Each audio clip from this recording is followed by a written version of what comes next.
أعوذ بالله من الشيطان الرجيم وقرآنا فرقناه لتقرأه على الناس على مكث ونزلناه تنزيلا. ہر قسم کی تعریف اللہ کے لیے ہے، اور اس مختصر سی اللہ کی تعریف کے بعد میں یہاں قائم شدہ دارا گلوبل پبلک اسکول اور اس کے مینجمنٹ کا دل کی گہرائیوں سے شکر ادا کرتا ہوں کہ انہوں نے ایک بہترین نظم کے ساتھ جہاں اسکول کے عصری علوم میتھ، سائنس، سوشل وغیرہ چلا رہے ہیں، ساتھ ہی انہوں نے یہاں پر قرآن کا نظم اور اس کے حفظ کا نظم قائم کیا ہے. اور قرآن اللہ کا کلام ہے، جیسے کہ ابھی آپ نے حفاظ کی زبانی سنا کہ اس کلام میں اللہ رب العالمین نے بڑی برکتیں رکھی. اللہ رب العالمین نے نبی صلی اللہ علیہ وسلم پر قرآن نازل کیا. اللہ نے فرمایا علی مکث، ہم نے اس قرآن کو جو نازل کیا وہ ٹہر ٹہر کر کے نازل کیا. وَنَزَّلْنَاهُ تَنزِيلًا، اور اللہ نے فرمایا ہم نے اس کو وقت پر وقت نازل کیا. اور اس طرح کی آیتیں قرآن مجید میں کئی جگہ اللہ رب العالمین نے قرآن کے ساتھ لفظ تنزیل کا استعمال کیا.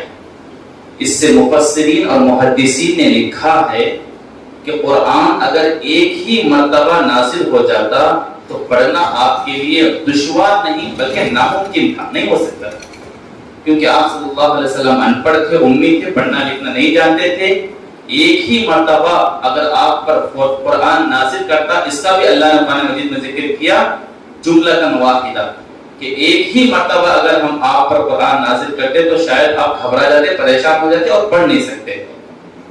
قرآن کا ایک اصول ہے، اللہ رب العالمین نے جب پہلی وحی نازل کی تو صرف 5 آیتیں نازل ہوئی. قرآن پورا سورہ بھی ایک ساتھ نازل نہیں ہوا. سورہ علق جو 30ویں پارے میں ہے وہ پوری ایک ہی مرتبہ سورت نازل نہیں ہوئی، بلکہ اسٹارٹنگ میں 5 آیتیں نازل ہوئی. نبی صلی اللہ علیہ وسلم اس کو یاد کیا، گھبرا گئے نبی صلی اللہ علیہ وسلم. اللہ نے 2 مرتبہ قرآن میں یہ 5 آیتوں میں 2 مرتبہ ایک لفظ آیا. وہ کون سا لفظ ہے؟ بول سکتے ہیں آپ کون سا لفظ ہے وہ جو 2 مرتبہ آیا ہے سورہ علق میں؟ 5 آیتوں 5 آیتوں میں 2 مرتبہ ایک لفظ آیا قرآن سورہ علق میں. تو کون سا لفظ ہے؟ اقرا. طالبہ نے کہا وہ لفظ ہے اقرا، جس کا معنی ہے ریڈ، پڑھو. جیسے ہی اللہ نے پہلی آیت نازل کی جبریل امین کے ذریعے، اقرا بسم ربک الذی خلق، اے اللہ کے نبی آپ اس کا نام لے کر کے پڑھیے جس نے آپ کو پیدا کیا. نبی صلی اللہ علیہ وسلم لکھنا پڑھنا نہیں جانتے تھے، آپ گھبرا گئے، کہا ما انا بقاری ما انا بقاری ما انا بقاری. اللہ کے نبی نے کہا مجھے پڑھنا نہیں آتا، مجھے پڑھنا نہیں آتا، مجھے پڑھنا نہیں آتا. 3 مرتبہ آپ نے کہا. اللہ کے نبی فرماتے ہیں جبریل علیہ السلام مجھے اپنے سینے سے لگائے، زور سے دبایا، حتی بلغ منی الجہد، یہاں تک کہ مجھے تکلیف ہوئی، پھر چھوڑ دیا. فارسلنی، پھر مجھے چھوڑ دیا. تب بھی نبی صلی اللہ علیہ وسلم گھبرا گئے، آپ پڑھ نہیں سک رہے. دوبارہ پھر جبریل نے نبی صلی اللہ علیہ وسلم کو سینے سے لگایا، زور سے دبایا، پھر چھوڑ دیا. پھر نبی صلی اللہ علیہ وسلم پڑھ نہیں سک رہے. 3 مرتبہ جب ایسا کر کے جبریل علیہ السلام نے نبی صلی اللہ علیہ وسلم کو چھوڑ دیا، اب نبی صلی اللہ علیہ وسلم کے زبان سے وہ کلمات جاری ہو گئے جو جبریل پہلی مرتبہ 5 آیتیں وحی کے لے کر کے آئے تھے. اقرأ بسم ربک الذی خلق خلق الانسان من علق. پھر پڑھنا شروع کیے اقرأ وربک الاکرم. اللہ نے کہا اس نام، اس رب کا نام لے کر کے پڑھو جو اکرم ہے، بڑی عزت والا، بڑی شرافت والا ہے، اس کا نام لے کر پڑھو. معلوم ہوا اسٹوڈنٹس، معلوم یہ ہوا ہر کلام کا آغاز اللہ کے نام سے ہوتا ہے اور جب بھی ہم اللہ کا نام لے کر کے کسی بھی کلام کا آغاز کرتے ہیں، کسی بھی بات کا آغاز کرتے ہیں، وہ کوئی بھی علم ہو، میتھ، سائنس، سوشل، آپ کا کوئی بھی سبجیکٹ ہو، آپ اللہ کے نام سے پڑھیں، اللہ رب العالمین اس میں برکت دے گا۔ دوسری بات، پڑھنا ہمارے بس کی بات نہیں ہے، ہم یہ سمجھے میں بہت ٹیلنٹ ہوں، پڑھ سکتا ہوں، نہیں، اللہ کے نبی سے زیادہ کوئی ٹیلنٹ نہیں تھے، لیکن آپ صلی اللہ علیہ وسلم کو اللہ رب العالمین کا اقرا وربک الاکرم کہا، آپ پڑھو، یہ پڑھنا آپ کے بس کی بات نہیں ہے، اب آپ کا رب اکرم ہے، اکرم کا مطلب بڑی عزت والا، وہ آپ کو پڑھنا ہے۔ تو چنانچہ جب اللہ رب العالمین اکرم ہے، وہی پڑھا سکتا ہے، تو ہم اس کے سامنے محتاج ہیں، اللہ کا نام لے کر کوشش کریں، کوشش کریں، کوشش کریں، اس میں کامیابی۔ لہذا اللہ کے نبی صلی اللہ علیہ وسلم کو اگر اللہ ایک ہی مرتبہ پوری سورت بھی نازل کر دیتا تو شاید نبی صلی اللہ علیہ وسلم گھبرا جاتے اور پڑھتے نہیں تھے، لیکن 3 مرتبہ دبانے کے بعد تکلیف پہنچی نبی صلی اللہ علیہ وسلم کو، آپ کا سینہ کشادہ ہو گیا۔ قرآن مجید میں اسی کا ذکر کرتے ہوئے سورہ قیامہ، جو آج آپ نے کمپٹیشن میں پڑھی سورہ قیامہ، اس میں بھی اللہ رب العالمین نے ذکر فرمایا، اللہ رب العالمین نے نبی صلی اللہ علیہ وسلم کے شوق اور جذبے کو کہ آپ پڑھنے کی کوشش کرتے تھے، پڑھنے کی کوشش کرتے تھے، اللہ نے فرمایا لا تحرک به لسانك لتعجل به ان علينا جمعه وقرآن فاذا قرأناه فاتبع قرآن۔ اللہ کے رسول زور زور سے پڑھتے تھے، کوشش کرتے تھے، جلدی کرتے تھے۔ اللہ کے رسول سے کہا، اے اللہ کے نبی، آپ جلدی کرتے ہوئے اپنی زبان کو حرکت نہ دیجیے، یہ قرآن کو جمع کرنا، آپ کو یاد کرنا ہماری ذمہ داری۔ اللہ جب ذمہ داری لے لیا کہ قرآن کو یاد کرانے کی ذمہ داری میری ہے، جب مدثر مزمل پوری سورت نازل ہوئی، نبی صلی اللہ علیہ وسلم دھڑکنے سے اس کو پڑھنے لگے، آپ کے سینے میں یاد ہو گیا، حالانکہ آپ کو نہ الف لکھنے آتا تھا، نہ تا لکھنے آتا تھا، نہ جیم لکھنے آتا تھا، کچھ بھی نہیں آتا تھا آپ کو۔ اللہ کے رسول کیا بولتے تھے؟ نحن امة امیون لا نكتب ولا نقرأ الشهر هكذا هكذا وهكذا۔ آپ بولتے ہم امت امی ہیں، امی کا مطلب ان پڑھ ہیں، نہ ہم نہ لکھنا آتا نہ پڑھنا آتا، مہینے اس طرح ہوتے ہیں، 1 مرتبہ ہوتے 10 مہینے، اس طرح ہوتے ہیں 2 مرتبہ ہوتے 20، پھر مہینے اس طرح ہوتے ہیں، انگلی کم کر کے بولتے 9، ٹوٹل ہو گئے 29۔ انہیں مہینے کی تاریخ کبھی 29 آتی، کبھی 30 آتی، لیکن 29 30 بولنا بھی نبی صلی اللہ علیہ وسلم کو نہیں آتا، ڈائریکٹلی 30 30 21 29 ایسا بولنا بھی نہیں آتا تھا نبی صلی اللہ علیہ وسلم کو، اشارہ کر کے بولتے 10 10 9 29۔ ایسے امی نبی جن کو گنتی تک نہیں آتی تھی، پورے قرآن کے آپ حافظ ہو گئے، یہ کرشمہ اللہ کا ہے، یہ معجزہ اللہ کا ہے۔ اللہ رب العالمین نے ذمہ داری لی، ان علینا جمعہ وقرآن، اس کو آپ کے سینے میں جمع کرنا، آپ کی زبان سے تلاوت کرنا، یہ ہمارا کام ہے۔ اس لیے اسٹوڈنٹس، میں آج آپ کو ایک بہت پیاری بات بولتا ہوں، وہ یہ ہے کہ قرآن کے لیے محنت آپ کریں، دعا اللہ سے کریں، اور قرآن کو آپ کے سینے میں جمع کرنے کی ذمہ داری اللہ کی ہے، کیونکہ یہ اللہ کا کلام ہے اور وہی آپ کے سینے میں اس کو محفوظ کرے گا۔ آپ نے دیکھا ہوگا بہت بڑے بڑے حفاظ ہوتے ہیں، کبھی کبھی چھوٹی چھوٹی صورتوں میں بھی اٹک جاتے ہیں، کھڑ جاتے ہیں۔ اس سے ایک بات یہ ثابت ہوتی ہے کہ حفاظت قرآن کی ذمہ داری اللہ کی ہے، حافظ کی نہیں۔ حافظ کتنے آئے چلے گئے، لیکن قیامت تک اللہ کا کلام محفوظ ہے، اللہ محفوظ کرتا رہے گا۔ قرآن ایک معجزہ ہے۔ آپ نے کئی مرتبہ دیکھا ہوگا بڑے بڑے کمپٹیشنوں میں، بہت بڑے کمپٹیشنوں میں ایسے اللہ کے معجزے بھی ہیں دنیا میں کہ کوئی بچہ آپ کو کس صفحے میں ہے، کس لائن میں ہے، کس جو ہے صفحے پہ ہے، اور صفحہ نمبر کیا ہے، لائن نمبر کیا ہے، آیت نمبر کیا ہے، کہاں سے شروع ہوتی ہے، کہاں ختم ہوتی ہے، سب بتا سکتے ہیں۔ یہ دنیا کا سب سے بڑا معجزہ ہے۔ قرآن کی ہزاروں آیتیں اپنے سینے میں محفوظ رکھ لینا یہ کوئی معمولی بات نہیں۔ اللہ رب العالمین کا بے حد انتہا شکر و احسان ہے کہ اللہ نے آپ کو کلام اللہ یاد کرنے کا ایک موقع دیا، اللہ کے کلام کو یاد کرنے کا موقع دیا ہے۔ یہ دنیا کا سب سے بڑا معجزہ ہے۔ اس بات پر آپ مینجمنٹ کا اسکول کا جتنا بھی شکریہ ادا کریں وہ کم ہے، کیونکہ جہاں عصری تعلیم کا آج بول بالا ہے اور بہت زور و شور ہے، اور ہر آدمی اپنی بلڈنگ دکھا کر کے، ہر آدمی اپنے جو ہے بہت سارے کمپٹیشن دکھا کر کے، ہر آدمی بڑے بڑے لوگوں کی فوٹوز دکھا کر کے، ہر آدمی مختلف قسم کے سائنس، مختلف قسم کے سوشل، مختلف قسم کے میتھس، اس قسم کے بہت سارے پروگرام کر کے یہ ثابت کرنے کی کوشش کر رہا ہے کہ ہمارا اسکول سب سے اچھا اسکول ہے، ڈسٹرکٹ کا اچھا اسکول، گاؤں کا اچھا اسکول، یہ ثابت کرنے کی سب لوگ کوشش کر رہے ہیں، لیکن ہماری کوشش اللہ کے کلام کو آپ کے سینے میں محفوظ کرنا ہے، اور اس میں اگر ہمیں کامیابی مل گئی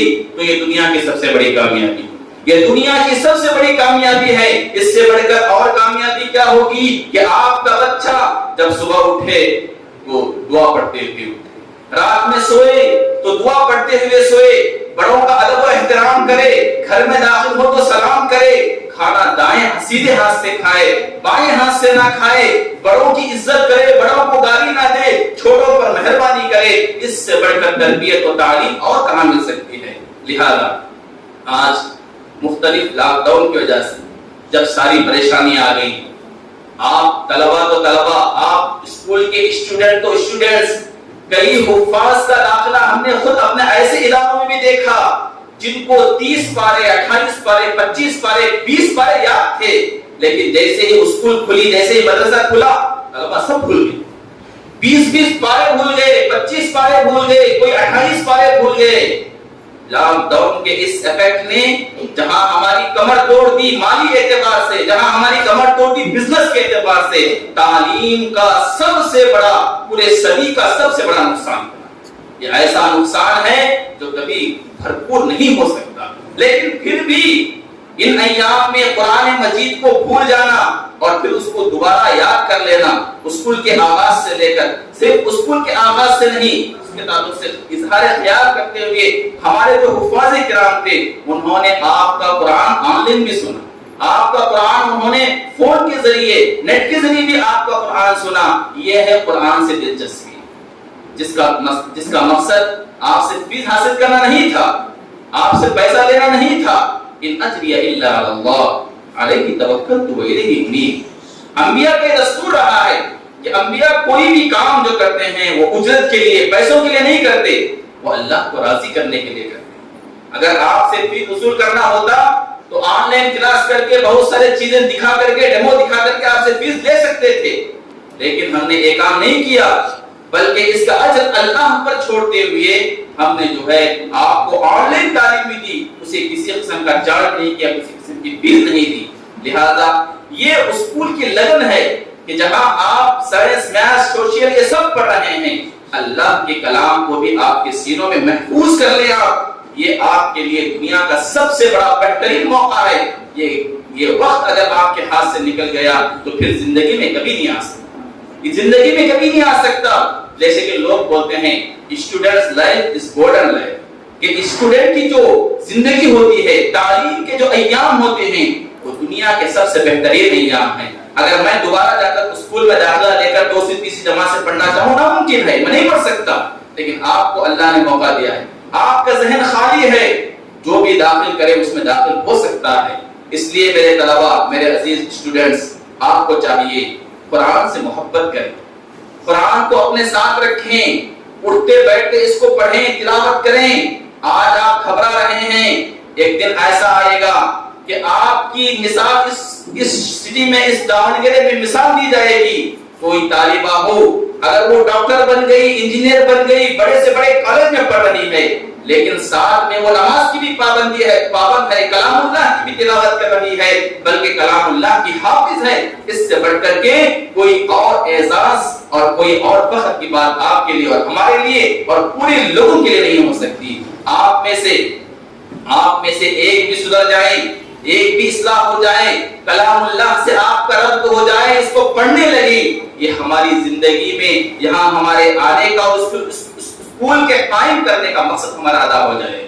لہذا ہمارا مقصد اللہ کے کلمے کو بلند کرنا اور خصوصیت کے ساتھ حفاظت قرآن کی ذمہ داری جو اللہ رب العالمین نے ہم پر علماء پر رکھی ہے، تو اس کی ایک شکل اس طرح اسکولوں میں قائم کر کے اس کو یاد کرانا ہے۔ ورنہ آج سے 20 سال پہلے کسی کے ذہن و دماغ میں بھی نہیں تھا، تصور میں بھی نہیں تھا کہ اسکول میں بھی کوئی قرآن پڑھ سکتا ہے، اسکول میں بھی کوئی یاد کر سکتا ہے۔ آپ کے ٹیچروں کو آپ دیکھ لو، آپ کے ساتھ جو ٹیچرز آپ کو پڑھا رہے ہیں انہیں کو آپ دیکھ لو، کیا انہیں 1 پارہ یاد ہے؟ کیا انہیں 2 پارے یاد ہیں؟ کیا انہیں 5 پارے یاد ہیں؟ نہیں یاد ہے۔ کیوں؟ کیونکہ ان کے دور میں یہ نہیں تھا، وہ نہیں پڑھ سکتے تھے۔ ہمارے زمانے میں بھی جو بھی اسکول پڑھ رہے ہیں وہ نہیں پڑھ سکے ہو، کیونکہ ایسا دور نہیں تھا۔ آپ کی زندگی کا ایک گولڈن دور ہے، سنہری دور ہے۔ اس دور کو آپ اللہ کا آپ پر احسان سمجھیے اور اس چیز کو سمجھتے ہوئے آپ قرآن سے محبت کیجئے، قرآن بھی آپ سے محبت کرے گا، اور قرآن جب آپ سے محبت کرے گا تو اللہ آپ سے محبت کرے گا، کیونکہ جو انسان قرآن سے محبت کرتا ہے اللہ بھی اس سے محبت کرتا ہے، کیونکہ یہ اللہ کا کلام ہے۔ اِنَّا نَحْنُ نَزَّلْنَا عَلَيْكَ الْقُرْآنَ تَنزِيلًا، اللہ نے فرمایا کہ اس قرآن کو وقفے سے ہم نے آپ پر نازل کیا ہے۔ تو بہرحال قرآن اللہ کا کلام ہے اور یہ بہت معجزاتی کلام ہے۔ اس کو یاد کرنا، اس کو دیکھنا، اس کو پڑھنا، اس کی تلاوت کرنا، صبح شام اس کے ساتھ رہنا، یقیناً یہ ہمارے لیے بہت فخر کی بات ہے۔